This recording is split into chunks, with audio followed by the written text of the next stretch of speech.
raras, menos frecuentes, pero de todas estas el pectus excavatum es el más frecuente de todos, ¿no? El pectus excavatum, también llamado tórax infundibuliforme o tórax en embudo, es producido por una depresión de la porción media o inferior del esternón, ¿ya? Generalmente el manubrio, la primera y segunda costilla suelen estar respetados, ¿no? Hay compromiso generalmente entre el tercer arco costal hacia abajo. Lo más frecuente es que sea asimétrico, ¿no? Como lo mencionó su compañera, con desviación hacia el lado derecho, ¿no? Es lo más frecuente. Ya no se conoce la causa aún, ¿no? Se han postulado varias teorías como compresión intrauterina, raquitismo, anormalidades del diafragma. Lo que sí se ha visto que hay un crecimiento acelerado, ¿no? del cartílago, más rápido o más acelerado que el crecimiento, que el espacio que hay entre el cartílago y entre el esternón y las costillas, ¿no? Haciendo que el cartílago, en la búsqueda de más espacio, produzca dos cosas, ¿no? O que protruya el esternón y produzca un pectus carinatum, o que lo deprime y cause un pectus excavatum, que es lo más frecuente.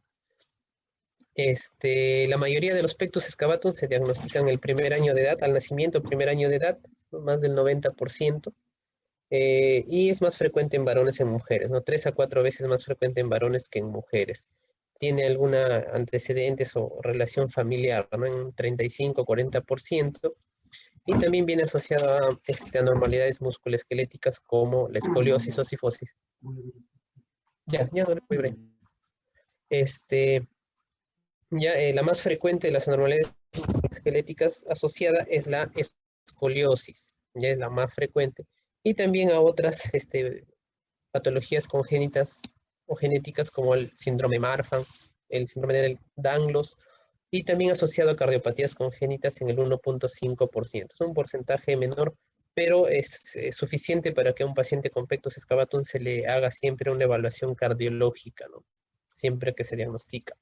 Aquí en estos cuadros pueden ver ustedes la, este, la edad de diagnóstico, ¿no? En el primer cuadro de la izquierda, ¿no? Ustedes pueden ver que al nacimiento hasta el primer año de vida se hace el diagnóstico de la mayoría de los casos, ¿no?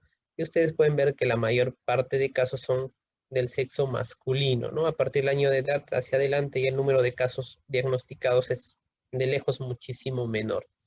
Y en la tabla 2 van a ver las anormalidades musculoesqueléticas que se asocian al pectus excavatum. La escoliosis de lejos es la más frecuente de todas, ¿no? También tiene asociado, como les mencionaba, algunas enfermedades cardíacas congénitas, ¿no? Dentro de estas el CIV, el defecto del septo ventricular, ¿no? Comunicación interventricular es una de las más frecuentes, ¿ya? También anormalidades que se pueden encontrar en el electrocardiograma, ¿no? Como desviación del eje cardíaco a la derecha, depresión del segmento ST, picudas, ya bloqueos de rama, ya. Las manifestaciones de un paciente con pectus excavatum generalmente al diagnóstico y en los siguientes años de vida suelen ser pacientes oligosintomáticos o asintomáticos, no, no suele dar síntomas el pectus excavatum, salvo ya en la pubertad o adolescencia donde el pectus suele hacerse más severo. Puede haber sintomatología de la parte respiratoria. La más frecuente es la disnea de esfuerzo, ya que suele presentarse en más del 60% de pacientes, ¿no? Y que cuando se le hace pues, los estudios de función pulmonar suele encontrarse una capacidad vital disminuida, disminución del volumen expiratorio forzado en el primer segundo, ¿ya?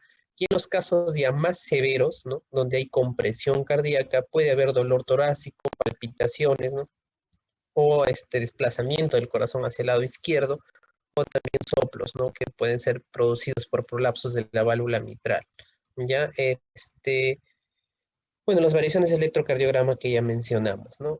Los estudios de imagen, la radiografía en realidad no da mucha ayuda para este caso, salvo las laterales en las que uno podría ver pues, la severidad de la depresión del esternón, pero no nos permite hacer las mediciones, ¿no? O también si es que hay algún compromiso parenquimal asociado en la radiografía, como las atelectasias que también pueden acompañarse, ¿ya? Pero lo ideal es solicitar una tomografía torácica sin contraste, ¿no? Porque nos va a permitir evaluar la parte parenquimal pulmonar, ¿no? Y ver si hay o no presencia de telectasias, nos permite ver si hay compresión o desplazamiento del corazón, y nos permite calcular el índice de Haller o índice de Pectus, ¿no? Que como ya mencionaron sus compañeros, es una razón entre el diámetro transverso y el anteroposterior, ¿no? El diámetro transverso medido en la zona más ancho de mayor diámetro, dentro de las cortes tomográficos y el diámetro antero-posterior en el punto de mayor depresión, ¿ya? Es una radiografía lateral de un pectus excavatum. Entonces, el índice de Halley ya lo mencionaron los compañeros, ¿no? La medición entre diámetro transverso y antero-posterior. Ya vimos también cómo se mide cuando se trata de un pectus asimétrico, ¿ya? Y hay otro índice,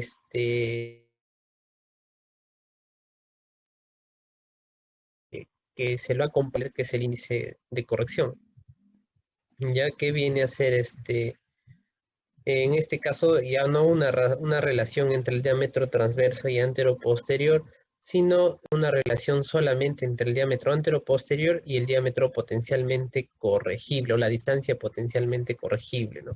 Que se calcula de esta manera, ¿no? Se traza una línea, ¿no? Entre la parte más alta de las costillas, en la zona de mayor depresión, y luego se traza igual o se toma una medida desde la columna hasta esta línea imaginaria, ¿no? Lo que se hace restar, ¿no? La línea celeste menos la distancia CD, que es la distancia entre la columna y el esternón. Y luego se calcula el porcentaje que esta distancia representa del total, o sea, toda la línea celeste. Cuando este es 20% mayor, es un indicativo o una recomendación para tratamiento quirúrgico, ¿no? Cuando se ha hecho algunos estudios comparando el índice de Haller y el índice de corrección, se ha visto que el índice de Haller aún sigue siendo superior que el índice de corrección, por lo cual dentro de los criterios quirúrgicos sigue siendo considerado solamente el índice de Haller, pero bueno, ustedes lo pueden también tomar en cuenta en caso en algún momento requieran usarlo, ¿no? O en todo caso tenerlo como una opción. Ya, los criterios para indicación de tratamiento quirúrgico son los que se mencionan ahí, ¿no? Cuando el paciente presenta un tórax, un pectus excavatum progresivo o muy sintomático, ¿no? Que presente la disnea, el dolor torácico, o que también haya tenido infecciones de las vías respiratorias bajas a repetición, o sea, neumonías a repetición, ¿no? ¿Por qué? Porque cuando hay un compromiso severo de un parénquima, generalmente se atelectasia y es una predisposición a hacer neumonías, ¿no? Cuando hay una enfermedad pulmonar restrictiva, ¿no? Demostrada con los estudios de pruebas de función pulmonar, ¿no? Como la espirometría, también pruebas de esfuerzo, o cuando hay hallazgos en la tomografía de compresión o desplazamiento cardíaco, atelectasia pulmonar, índice de Haller superior a 3.25, ya en las anormalidades cardíacas, prolapso de la válvula mitral, bloqueo de rama, la recurrencia. Y no hay un criterio mencionado acá, pero bueno, en algunas literaturas lo van a encontrar, que es la afectación o compromiso psicológico, ¿no? Se ha visto que estos pacientes suelen tener eh, autoestima baja, mayor incidencia de ideas suicidas, ¿no? Por el hecho de tener o sentirse diferentes a sus demás compañeros, ¿no? Especialmente que el pectus excavatum justamente se hace más severo, más notorio y más sintomático en la edad de mayor crecimiento durante la adolescencia, ¿no?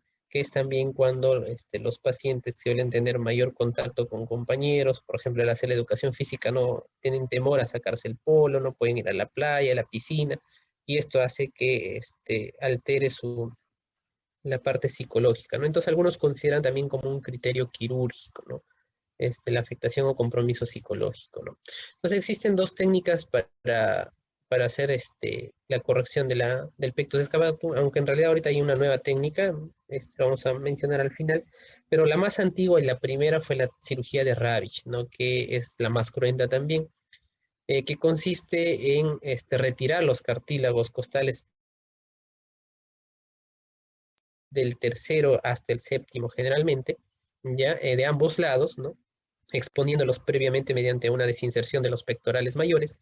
Luego se retira el cartílago preservando el pericondrio, ¿no? Preservando el pericondrio. Luego se procede a realizar una osteotomía transversa en cuña de la tabla anterior del esternón, ¿no? Generalmente 1 o 2 centímetros por debajo del ángulo del ois, ¿no? De tal manera que nos va a permitir elevar el esternón y reposicionarlo, ¿no? Un poco más anterior, y luego se fija el esternón con puntos de seda o alambre, ¿no? Algunos postulan una variante que es el uso de marcos de Revin, que es un soporte metálico, ¿no? Después que se hace ya la resección de los cartílagos y la osteotomía transversa, ¿no?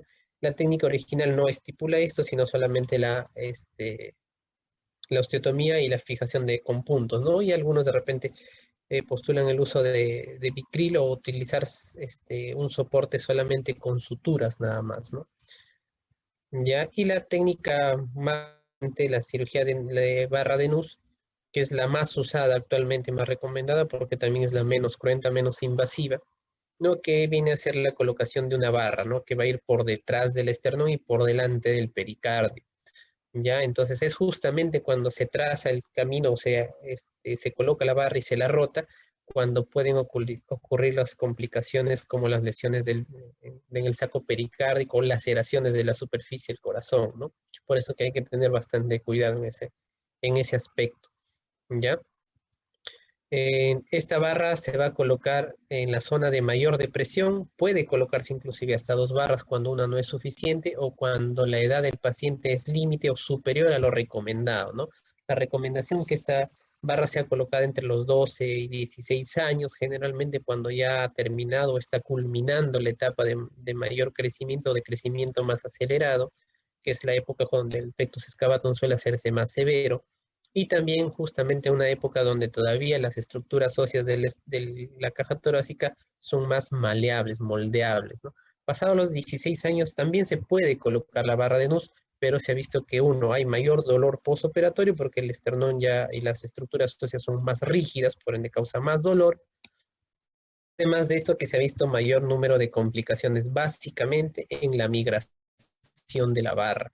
Cuando se opta por colocar una barra pasada los 16 años, se recomienda que sean 2 barras, ¿no? Porque se ha visto que esto disminuye el dolor postoperatorio y disminuye el riesgo de migración de la barra, ¿ya?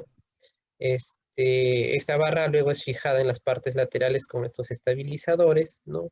Y el paciente suele permanecer dentro del hospital unos 3 a 5 días, dependiendo básicamente del dolor postoperatorio, ¿ya? Las complicaciones más frecuentes son el neumotórax, infecciones de herida, hematomas. El neumotórax es más frecuente en la colocación de la barra, ¿no? ¿Por qué? Porque para colocar la barra hay que generarle un neumotórax bilateral al paciente, ¿no? Porque hay que entrar a la cavidad pleural, ¿ya? Y puede ser que al momento de cerrar no se evacúe completamente a este aire, pero cuando son neumotórax leves, pues eso se reabsorben solo en el transcurso de 1 o 2 semanas, ¿no? No requiere mayor manejo invasivo. Ya puede haber hemoptisis cuando hay laceración o trauma en la parenquima pulmonar y lo más severo viene a ser el hemopericardio, ¿no? Pero es lo menos frecuente también. Acá van a ver un video de cómo más o menos es la colocación de barra y las indicaciones, ¿ya? Pectus excavatum is a condition where the center of the chest curves inwards.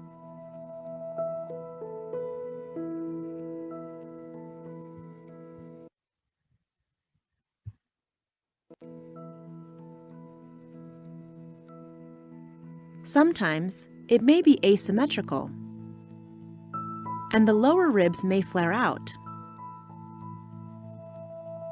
It can be present at birth, but typically gets deeper during adolescence.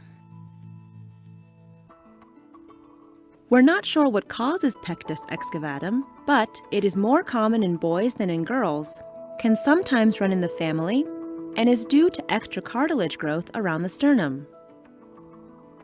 Mild cases may not show any symptoms, but moderate cases can result in shortness of breath, fatigue, and decreased physical endurance. In severe cases, the sternum may compress the heart and lungs, causing chest pain or decreased lung capacity. People with severe cases can still have relatively normal levels of physical activity. Many also experience low self-esteem, social anxiety, and stigma due to the appearance of the chest. Although pectus excavatum is not life-threatening, surgery can restore volume to the chest, increase lung and heart capacity, and improve the appearance of the chest. The primary surgical option is the Nuss procedure. The Nuss procedure is a 2-part, minimally invasive surgery that uses a temporary metal bar to push the sternum out. The bar acts like a brace for the sternum, allowing it to reform into a more correct position without breaking or cutting any ribs. Results are best in 12 to 16-year-olds, but can work in older patients as well.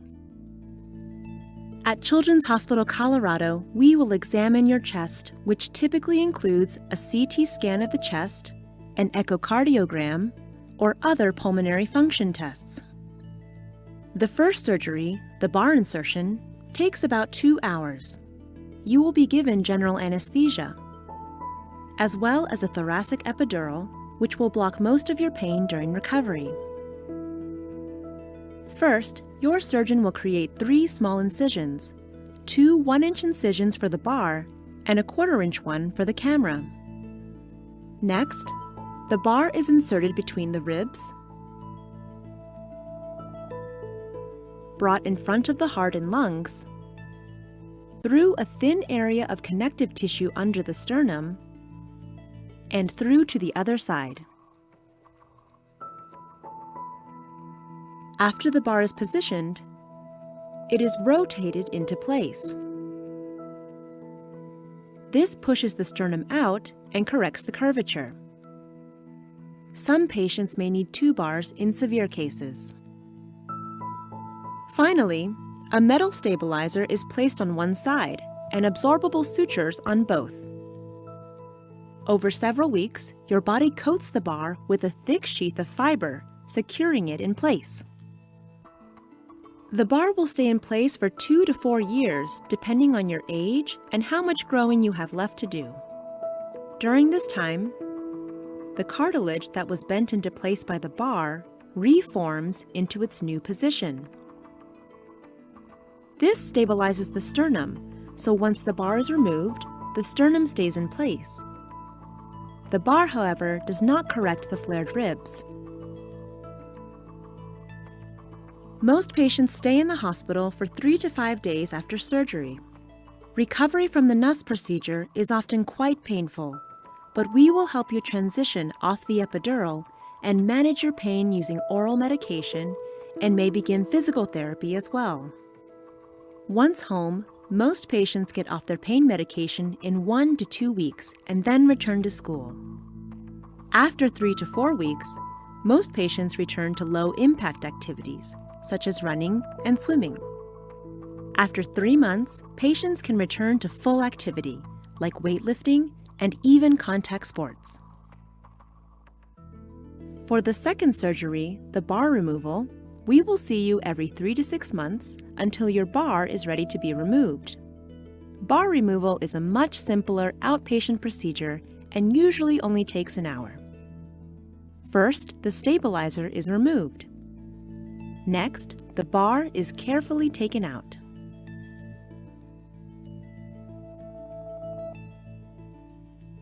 The chances of the sternum reverting back to its original position are very low, less than 5%.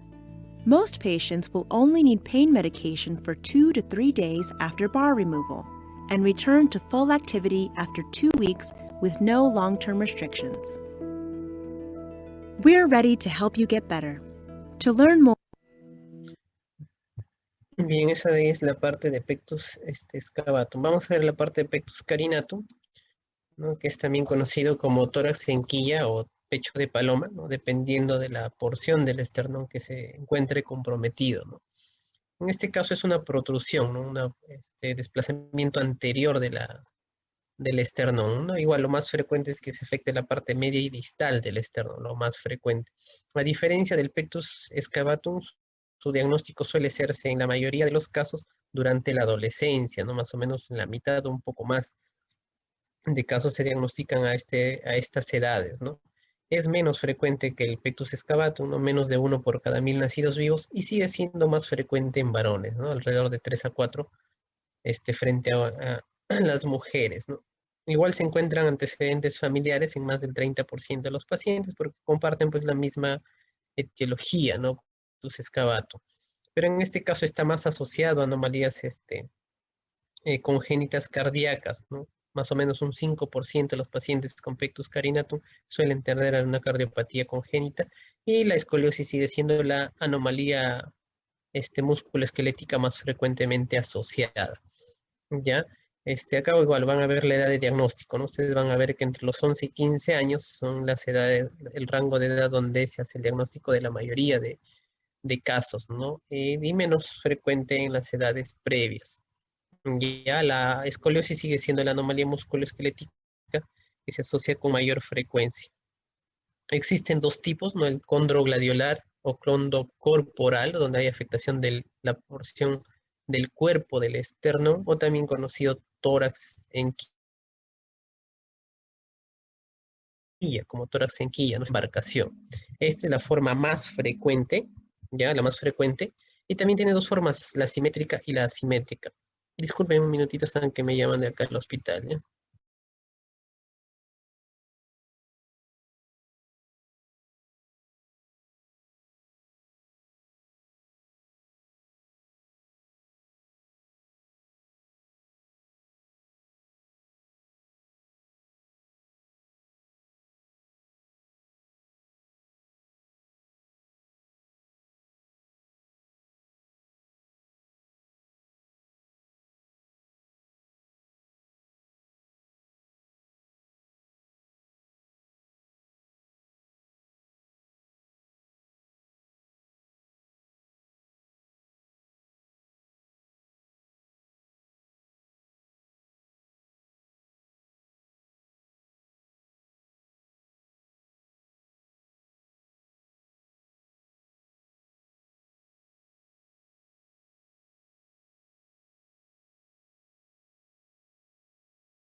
Ya, disculpen. Les mencionaba, entonces, el Pectus carinatum tiene el Pectus carinatum condrogladiolar o condrocorporal también tiene dos formas, ¿no? El simétrico y el asimétrico, ¿no? A diferencia del Pectus excavatum, en este caso, el simétrico ya es el más común, es el más frecuente, ¿ya? Y el otro tipo es el condro manubrial, que es el más frecuente de todos, ¿no? Que también es conocido como pecho de paloma, ¿no? ¿Por qué? Porque hay una afectación de la parte alta del esternón, ¿no? El segundo y tercer caso, que puede estar o no acompañado de una depresión distal del esternón, ¿no? Se puede estar acompañada de un pectus excavatum distal, o a veces no, ¿ya? Pero esta es la forma menos frecuente. Ya, esa es una radiografía lateral de un pectus condromanubrial. ¿Ya?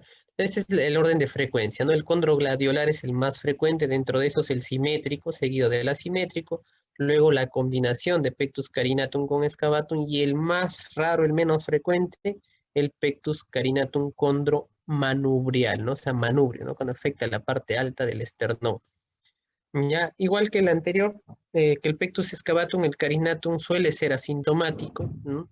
Y puede hacerse más severo o hacerse notar y diagnosticar en realidad en la adolescencia, ¿no? Los síntomas que suele presentar suele ser disnea, que en este caso está atribuida a la rigidez del tórax, a la poca distensibilidad y poca movilidad del tórax, ¿no? Lo que hace que haya un aumento del volumen residual y del espacio muerto, por ende también una disminución de la capacidad vital pulmonar, ¿no? Y eso es lo que podría explicar la disnea que se produce en estos pacientes. Ya en este caso, el tratamiento quirúrgico se indica netamente por un tema estético, ya no hay otra indicación.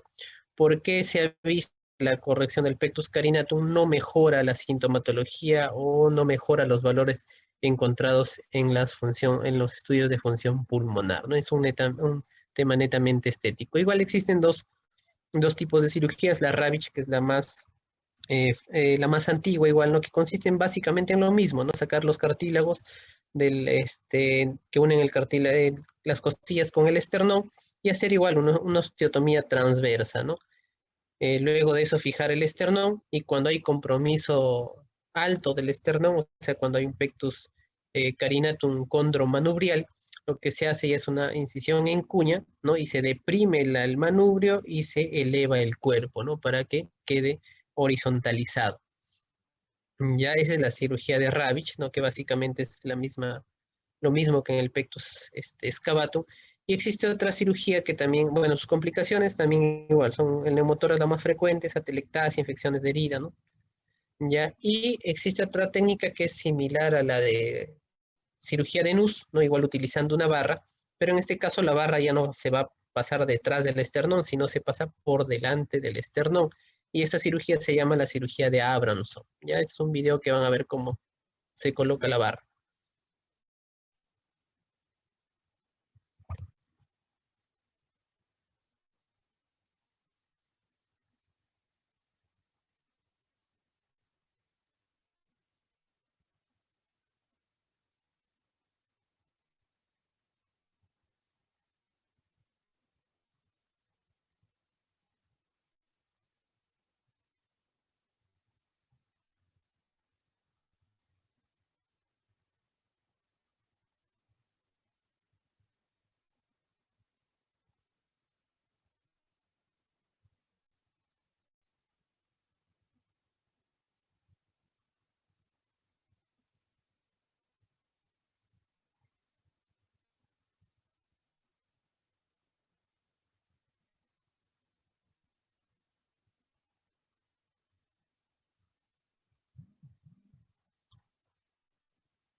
Bien, entonces eso de ahí es la cirugía de Abrams, ¿no? Que básicamente, como les mencioné, es lo mismo que la cirugía de Nuss, pero la barra va por delante, ¿no? Y esta es una variante donde hacen una osteotomía transversa para hacer más maleable o más fácil de formar al esternón y causar menos dolor postoperatorio, ¿no?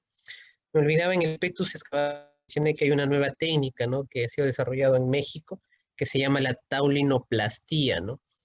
Que también es poco invasiva, poco cruenta, que en este caso es la colocación de un dispositivo metálico, ya en la parte anterior del esternón, por delante de las costillas, fijado a las costillas, y que luego se coloca unos tornillos especiales que traccionan el esternón hacia adelante, ¿no? O sea, a diferencia de la barra de Nuss, esta no habría necesidad de ingresar a la cavidad pleural, ¿no? Se llama taulinoplastia también. ¿Ya? Y bueno, para terminar, el síndrome de Poland, ¿no? Que como definición es producido por la ausencia completa o parcial, o sea, una hipoplasia o agenesia del pectoral mayor, ¿no? Que puede estar asociado a otras malformaciones generalmente ipsilaterales, ¿no? Es una patología ya muy poco frecuente, ¿no? Afecta a uno de cada 32.000 nacidos vivos. En este caso, no se ha encontrado familiares del paciente que tengan este tipo de patología, o sea, no hay una tendencia hereditaria, ¿no? Ni tampoco se tienen factores de riesgo conocidos.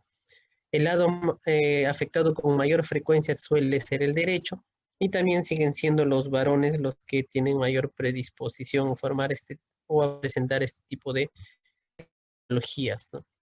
Su patogenia no es muy conocida, pero se ha postulado alguna alteración en el flujo de la arteria subclavia, ¿no? Durante la embriogénesis. No existen múltiples malformaciones acompañantes, ¿no?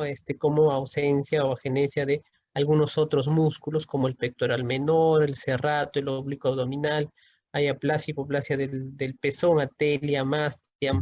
Sin embargo, las más frecuentes vienen a ser las malformaciones de la mano, ¿no? Dentro de ellas la sindactilia, ¿ya? Y hay casos muy severos, pero menos frecuentes, cuando hay agenesia de arcos costales, ya que en este caso sí se recomienda el tratamiento quirúrgico, porque al no haber arcos costales, no haber pectoral mayor, prácticamente lo que separaría el pulmón del ambiente vendría a ser solamente piel, escaso tejido graso y la pleura parietal, ¿no?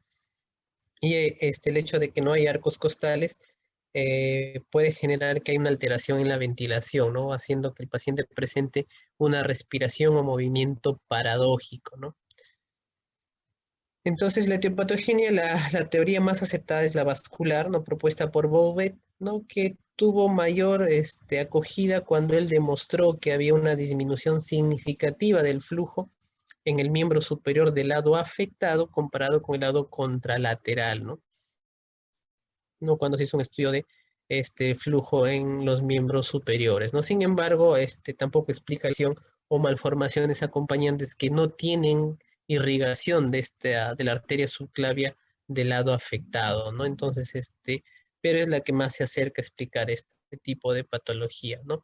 Cuando hay compromiso o agenesia de arcos costales, lo que se hace es la colocación de injertos, autoinjertos en realidad, lo más recomendado especialmente cuando es en edades tempranas, ya que si es que es un niño, un recién nacido, pues lo que se busca es que sean injertos que puedan crecer conforme él también se desarrolla, ¿no? Entonces generalmente suelen sacarse costillas del lado contralateral, ¿no?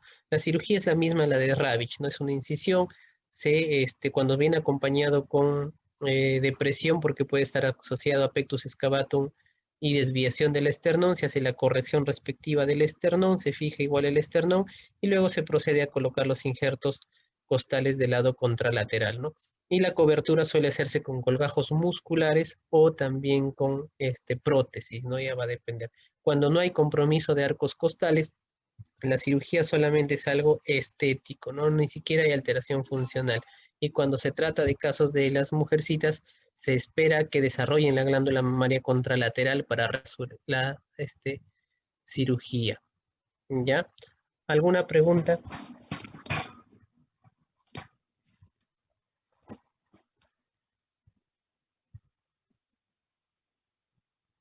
¿Alguna pregunta? Bien, entonces, si no hay ninguna pregunta, eso sería todo con respecto a la unidad 1.